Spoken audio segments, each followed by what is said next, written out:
Here's our weekly energy update with Dan McTeague, President of Canadians for Affordable Energy. Well, thanks for that, Teresa. And again, we're starting to see pressures on the markets. Finally, the markets are starting to realize that there is such thing as fundamentals, supply and demand. Well, guess what? The Energy Information Agency, the Department of Energy, United States, has indicated that there is, in fact, a draw on crude, a draw on gasoline, and a draw on diesel this week. Now, last week, we saw some pretty funny numbers coming from them where they said, oh, this massive expansion in oil. Data collection is starting to become a real concern because if it's not done right, you can send false signals to the markets. And I think that's unfortunately what's been happening. At least it's not as egregious as the International Energy Agency, which tried to suggest that by the end of this decade, in a mere 5 years and 6 months, we will be looking at oil declining. And of course, they've been saying this nonsense for quite some time. They have very little in the way of credibility. We all know that they're pushing their climate narrative, a climate narrative that isn't really working these days. Europe is rejecting it. Most other countries who don't want to have anything to do with it, Russia, India, China, laugh at it, while the rest of us all get concerned about these things and get all worked up about temperatures. The reality is that markets have really not followed the pattern, the tried and the true of price discovery. And as a result, we saw this week clear examples of that. Oil is now up $8 a barrel just in the past 2 weeks alone.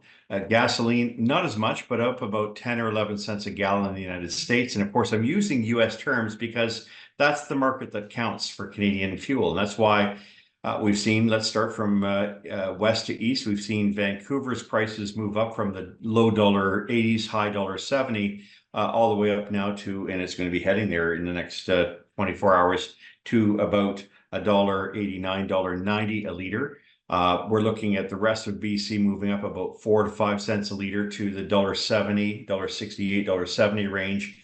If you're in Kamloops and Kelowna, there's always a 5-cent difference between the two. But generally speaking, those prices are moving up. Alberta, we saw, as I predicted last week, a 3 or 4 cent increase.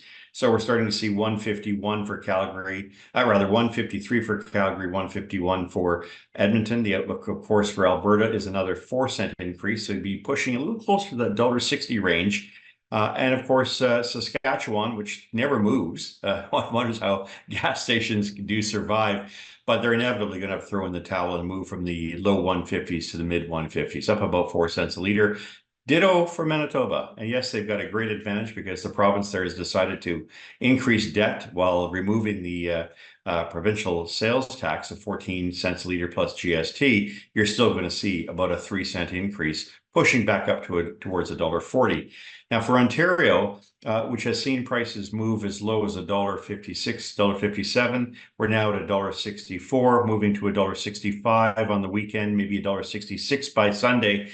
They call it $1.70 by this time next week. We're very close to that. So another 3 or 4 cent increase. Same for Montreal and Quebec City and the province. It will see prices move up an average of 4 cents a liter, a lot closer to $1.79 by the end of the week. And the next time, of course, you and I, Teresa, speak.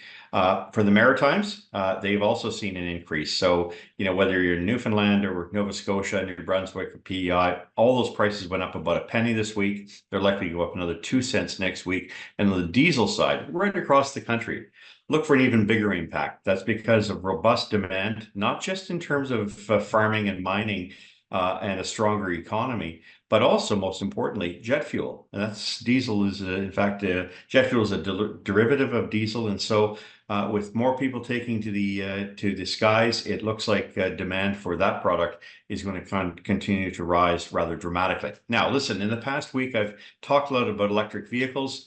I know that's somewhat for some people off topic, but one can't help but notice that the demand for that product, the interest in that product is waning. In fact, it's slumping. And there's also concerns being promoted here in my province of Ontario and others about dumping of Chinese vehicles. That's great and wonderful if we want to stop them from coming in because their technology is ahead of us. But here's the problem. The technology that we use in a lot of these battery vehicles, in fact, comes from China or from South Korea. And so we're seeing a bit of a slowdown in the take up and the building of some of those products, particularly, with Stellantis and Windsor was a bit of a slowdown. The Ford plant here in Oakville, we're looking at definitely another 2 to 3 year delay. And so for that reason, I would expect that we're going to start to see more and more angst about the amount of commitment we've made to gasoline and in particular to electric vehicles. So get ready for an interesting summer. The fun begins now with higher demand. Teresa, let's get back next week and talk to us about we'll talk to you about even higher prices coming as we head into the dog days of summer.